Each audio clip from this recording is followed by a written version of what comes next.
Le parcours, c'est une méthode d'entraînement qui permet de franchir les obstacles dans le milieu urbain ou dans le milieu naturel. C'est une arme qu'on aiguise, on s'entraîne et si un jour il y a un problème, on sait qu'on peut s'en servir.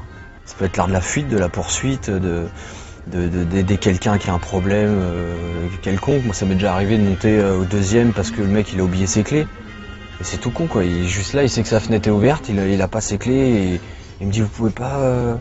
Je sais pas si, donc je suis rentré chez lui juste pour lui ouvrir sa porte et si lui il avait pu le faire, voilà, ça aurait pas été un problème pour lui. Je crois que la finalité du parcours c'est de devenir autonome, de devenir entier et tout seul d'être capable de dire bon ce truc là j'ai pas la détente mais je pense que je m'entraîne pendant 15 jours à répéter 50 sauts le matin et puis le soir, dans un mois j'y arrive. C'est ça se connaître, se fixer des objectifs, les atteindre. Parce que si on n'a pas d'objectif, on bouge dans le vent, on ne sait pas pourquoi on bouge. Et quand on a trouvé un sens à ce qu'on fait, et ben forcément, même si on va dans d'autres domaines qui ne sont pas le parcours, ou d'autres domaines artistiques ou de la vie, et ben on va prendre l'habitude de trouver ce sens. Toutes les questions qu'on peut me poser sur le parcours, de mais pourquoi vous faites ça? C'est quoi comme si le secret était soit dans la philosophie, soit dans le mouvement que tu vas travailler, soit... Mais tu regardes un singe, si tu l'arrêtais au moment où il est en train de faire un saut, tu mets une pause et tu lui dis mais pourquoi tu fais ça? Pourquoi tu bouges? Je pense que le singe il dirait et toi pourquoi tu bouges pas? Le côté qui est vraiment marrant, on va dire dans le parcours urbain, c'est de se rendre compte que l'être humain va bouger sur des choses qui sont pas fabriquées au départ pour ça. C'est-à-dire que le mec qui a construit les petites barrières à côté de l'escalier pour passer là ou qui a mis tel mur là, il s'est pas dit ah ouais le mec il va sauter là, attends je suis à la bonne distance, non je vais peut-être le... Ils construisent et nous on arrive à trouver les trucs comme un jeu de société un peu où tu vas regarder ce qui est possible, ce qui est pas possible et plus ton regard est juste et moins tu prends de risques. Quand tu vis un art, peu importe lequel, à fond, forcément ça t'ouvre sur plein d'autres choses et ça te fait comprendre des choses de la vie quoi.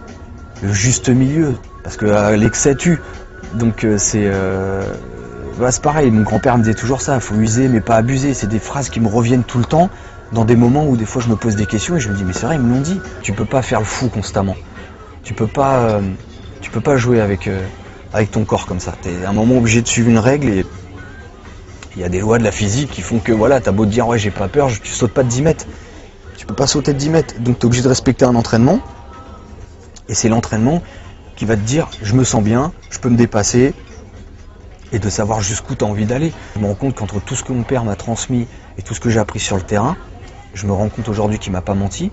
Qu'il m'a pas dit tiens vas-y David saute de là, t'inquiète tu feras rien, tu te feras pas mal et il faisait quand même attention à ce que je faisais, il me disait pas de faire n'importe quoi et voilà quoi, je lui dois tout au final. C'est pas facile quand même quand vous avez un enfant de le voir sauter d'une hauteur et de rester stoïque comme ça à dire ouais c'est bien mais serre tes jambes un peu parce que là ça va pas, enfin de donner des conseils alors que moi tout ce que je vois c'est bien fais attention et tu vas te blesser ou machin ou...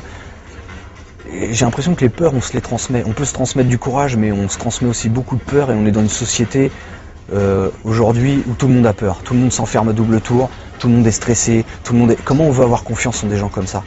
Et si aujourd'hui la nouvelle génération apprend des choses où ils apprennent un peu à avoir du courage, la confiance en eux, c'est les futurs pères de demain. Donc ces gens-là, quand ils auront 30, 40 ans, ça sera des gens de 40 ans, mais qui auront fait du parcours, qui auront eu ces valeurs, donc ils transmettront encore autre chose à leurs fils. Que mets pas ça, fais attention, mets ton blouson, tu vas avoir froid, monte pas là, tu vas tomber. Parce qu'à force de faire ça, on fait quoi? On peut rester chez soi, enfermé, et puis là, il nous arrive rien. Mais je crois que la vie, elle se passe dehors quand même. Donc si on a 2 jambes, des bras, c'est pour grimper, pour aller voir ce qui se passe, et pas pour rester enfermé, sinon on serait comme des arbres. Il n'y a pas de plus fort ou de plus faible. Ce qui est important, en fait, t'es fort dès le moment où tu vas jusqu'au bout pour la cause que tu défends. Demain, tu te bats ou t'as une embrouille, si ta cause est bonne, tu gagneras toujours, même si physiquement t'as perdu. Le gars il t'a descendu physiquement, il t'a cassé les jambes, tu dis ouais tu m'as battu physiquement. Mais je reste toujours dans ma tête, tu peux pas rentrer dans ma tête et changer ce qu'il y a dans ma tête. Si moi je te dis que ça c'est comme ça et que je suis sûr de ça, tu ne bougeras pas ça. Et c'est ça qui est important. Donc maintenant dans le parcours, tu peux te blesser, tu peux avoir quoi que ce soit. Mais c'est pas parce que même moi personnellement demain je me blesse dans le parcours, ça peut m'arriver. Et je croirai toujours aux mêmes valeurs. Parce que même les animaux, ça leur arrive de tomber aussi. Ils font des chutes, sauf que quand ils se plantent, bah voilà, c'est pas du béton, quoi. Ça se rapproche vraiment des arts martiaux. Dans la méthode de s'entraîner, dans la volonté de répéter un mouvement, une technique, on va dire, c'est collé aux arts martiaux, je crois. Je crois que c'est vraiment la même philosophie, la même façon d'appréhender les choses, de voir un adversaire, de dire ok bon lui il est grand, ok va falloir que je tape plus bas parce que ceci, cela, ou il a l'air d'être rapide donc je vais essayer suivant l'adversaire, on modifie sa technique, on sait où il va falloir faire attention, machin, le gars il se combat, fait du combat rapproché, combat au sol, quand tu arrives sur un obstacle c'est pareil. Bon qu'est-ce qu'il y a, ok je vais attraper ça, mais si je glisse, où c'est que je peux me rattraper, bon il y a ça, boum boum boum, ça t'apprend à regarder. Mais c'est vraiment le même, enfin pour moi le même mécanisme quoi.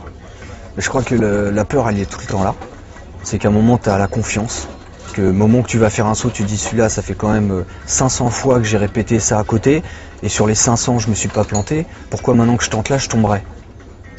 Parce que la peur fait un peu perdre la mémoire aussi. Comme quelqu'un, ben, j'en reviens toujours au combat, le gars il est là, dans son club, il a fait ses mouvements toute l'année, hop, on lui a fait ses parades, et le jour où il se fait embrouiller, gros coup de pression, le mec il lui parle pas comme le prof, parce qu'il en a rien à foutre qu'il fasse des arts martiaux, et qu'il lui fait juste comprendre que si le gars il donne pas son portefeuille tout de suite, il va se faire démonter, et le gars il est en panique, et t'as envie de dire, hé réveille, t'as fait quoi pendant un an? Tu t'es pas entraîné pour ce moment-là? Oui mais je sais pas, parce que là je suis paralysé par... Donc t'as rien appris, alors ça t'a servi à rien. Moi je le vois comme ça, normalement l'entraînement doit faire que quand tu es en situation réelle, tu réagis direct. Et plus tu vas t'entraîner dans une situation qui sera proche de la réalité, plus le jour où tu es confronté à la réalité, il n'y a pas de changement. Parce que le vrai, c'est quand tu es confronté au vrai. C'est tout quoi. C'est pas en apprenant sur de la mousse ou sur des trucs que d'un coup, ou en prenant un petit coup avec un gant de boxe où tu fais ah c'est ça un coup de poing, non un coup de poing avec des os qui te rentrent dans le crâne, ça n'a rien à voir quoi. Quand t'as ta tête qui te prend un choc et que tu sais plus où t'es, bah, si t'as pas pris un coup de poing dans ta vie, tu peux pas savoir ce que c'est. Et je crois que voilà, c'est un peu ça, quand tu t'engages dans un truc, tu sais les risques et tu t'étonnes pas parce que ah c'est vrai que j'ai essayé de faire du parcours, je me suis tordu la cheville, moi j'arrête ce sport, c'est vraiment dangereux, tu le sais à l'avance. Tu le sais à l'avance, un chasseur ou n'importe quoi, le mec dans les tribus, il grimpe dans les arbres, ça leur est arrivé de tomber, de s'écorcher, de s'ouvrir, mais c'est, eh ouais, mais on est obligé de passer par là, sinon on mange pas ce soir, on est obligé de grimper dans l'arbre. Dès le moment où tu sors de chez toi, c'est dangereux. Quand tu descends dans le métro, c'est dangereux. Tu peux être au bord du métro avec ton portable, toi tu te crois en sécurité, et puis t'as l'autre qui court parce qu'il y a son pote qui veut rattraper, il te bouscule, tu tombes sur la rame. Toi tu voulais pas y aller, mais voilà, ça arrive n'importe quel moment de la journée. Donc quand t'as compris ça, c'est le jour où tu dois partir, tu pars. Donc à un moment, fais les choses et vis ce que tu dois vivre et arrête d'être dans des frayeurs. Ah non, il faut pas faire ça parce que le gars, non, moi je fais pas de voiture, moi je conduis pas parce que ça peut être dangereux la voiture, il y a plein d'accidents et puis tu traverses la route, tu te fais renverser. Le gars il s'enferme à double tour chez lui pour pas qu'on rentre et puis il y a une fuite de gaz, tout l'immeuble explose.